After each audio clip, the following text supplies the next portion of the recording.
તો મિત્રો રાજુભાઈ સોલંકીને ગુંડો કહીને તો પણ ખોટું નથી, કારણ કે મિત્રો તેને 17 જેટલા ગુનાઓ કરી નાખેલા છે।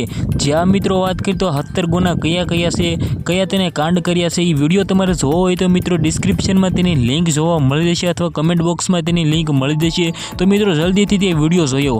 ત્યારબાદ મિત્રો વાત કરીએ તો તમને બધા લોકોને ખબર છે કે ભાઈ રાજુભાઈ સોલંકીની અત્યારે હાલત ભાઈ બગડી છે, કારણ કે મિત્રો તમને લોકોને ખબર છે કે ગઈકાલ થઈને જ મિત્રો રાજુભાઈ સોલંકી જેલમાં છે। ત્યાં મિત્રો તેના પરિવારમાંથી 3 લોકો હતા અને મિત્રો બીજા બાદના 2 લોકો હતા। ટોટલ 5 મળીને મિત્રો જે કાંડ કરતા હતા અને મિત્રો તેને હાલના ટાઈમમાં જૂનાગઢની પોલીસ સ્ટેશનમાં ગિરફ્તાર કરી લેવામાં આવ્યા છે।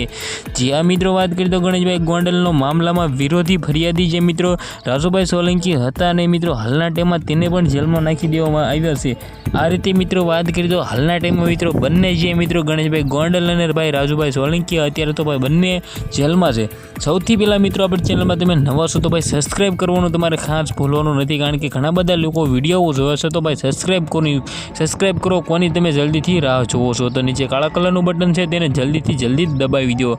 તો મિત્રો વિડીયો વિશે વાત કરીએ તો હાલના ટાઈમમાં રાજુભાઈ સોલંકીએ 17 જેટલા ગુંડાઓ કરેલા છે। અત્યારે મિત્રો ગુસ્સીકાંડના લીધે ભાઈ તે જેલમાં છે ને મિત્રો બીજા જે પણ મિત્રો 17માંથી ઘણા બધા ખુલવાના છે તેની પણ ઓલરેડી ઘણી સજા વધવાની છે। તો મિત્રો મને તો નથી લાગતું કે રાજુભાઈ સોલંકી અત્યારે ભાઈ થોડાક ટાઈમ માટે જેલમાંથી બહાર આવે, કારણ કે મિત્રો તેને 13 તારીખ ને 15 તારીખે તો એમાં મિત્રો ગાંધીનગર ખાતે તે રેલી લઈ જવાના હતા, પરંતુ મિત્રો આવનારા ટાઈમમાં જ આપણને ખબર પડશે કે રાજુભાઈ સોલંકીને કેટલી જેલની સજા થઈ છે।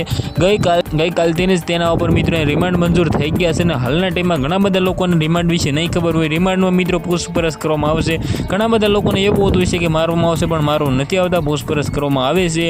તો મિત્રો આ વિડીયોને શેર કરવાનું ખાસ કરીને ભૂલવાનું નથી। આજના વિડીયોમાં આટલી જ માહિતી। આપણે એક નવા ઇન્ટરેસ્ટિંગ વિડીયો સાથે મળી, ત્યાં સુધી બધા જ લોકોને જય હિન્દ જય ભારત।